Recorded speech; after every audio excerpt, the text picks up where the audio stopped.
আজি মই আপোনালোকৰ ওচৰলৈ লৈ আহিছোঁ অসমীয়া সাহিত্যত কাক কি কবি ৰূপে জনা যায়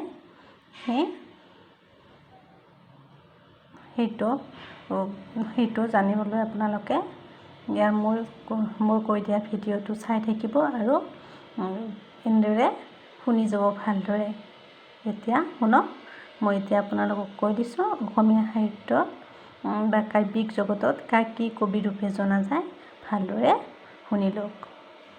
এতিয়া চাব, অগ্নিকবি কমলাকান্ত ভট্টাচাৰ্য, গীতিকবি পাৰ্বতী প্ৰসাদ বৰুৱা, জ্ঞানমালিনীৰ কবি মফিজুদ্দিন আহমেদ হাজৰিকা, নিজৰাৰ কবি শৈলধৰ ৰাজখোৱা, ধন্যী কবি বিনন্দ চন্দ্ৰ বৰুৱা, পাপৰিৰ কবি গণেশ চন্দ্ৰ গগৈ, প্ৰেম আৰু ৰদালিৰ কবি হীৰেন ভট্টাচাৰ্য, বকুলবনৰ কবি আনন্দ চন্দ্ৰ বৰুৱা, বনফুলৰ কবি যতীন্দ্ৰনাথ দুৱৰা, বিদ্ৰোহী কবি প্ৰসন্নলাল চৌধুৰী, এইখিনি কাটা হৈছিলে, বিহগী কবি ৰঘুনাথ চৌধুৰী, শেৱালী কবি ৰত্নকান্ত বৰকাকতি, অতীন্দ্ৰিয়বাদী কবি নলিনীবালা দেৱী।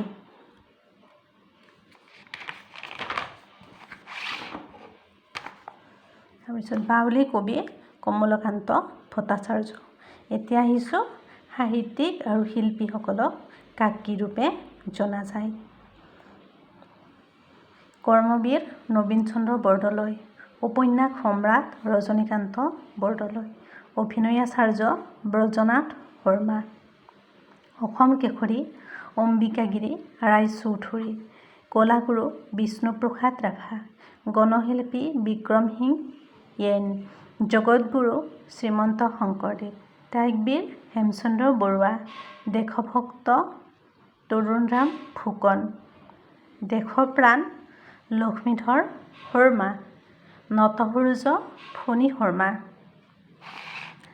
তাৰপিছত প্ৰতিমাৰ খনিকৰ চন্দ্ৰকুমাৰ আগৰৱালা, বঢ়াৰ পুত মাধৱদেৱ, বাগ্মীবৰ বা ককা নীলমণি ফুকন, বীৰবালা কনকলতা, ৰসৰাজ বা সাহিত্যৰথী লক্ষ্মীনাথ বেজবৰুৱা, ভাঙনি কোঁৱৰ আনন্দচন্দ্ৰ আগৰৱালা, ৰূপকোঁৱৰ জ্যোতিপ্ৰসাদ আগৰৱালা, লুইত কণ্ঠ জুবিন গাৰ্গ, সুধাকণ্ঠ ভূপেন হাজৰিকা, সাহিত্যৰত্ন চন্দ্ৰধৰ বৰুৱা, সংগীতাচাৰ্য লক্ষ্মীৰাম বৰুৱা, লোকপ্ৰাণ মতিৰাম বৰা, লোকনায়ক অমিয় কুমাৰ দাস।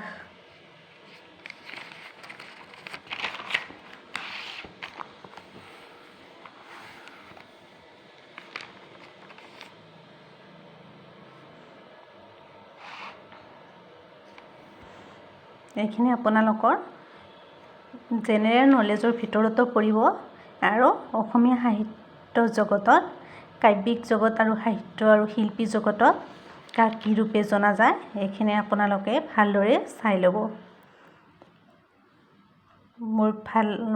ভালদৰে চাই ল'ব আৰু এনেদৰে লিখি থৈ দিব, তেতিয়া আপোনালোকৰ কামত আহিব বহুত।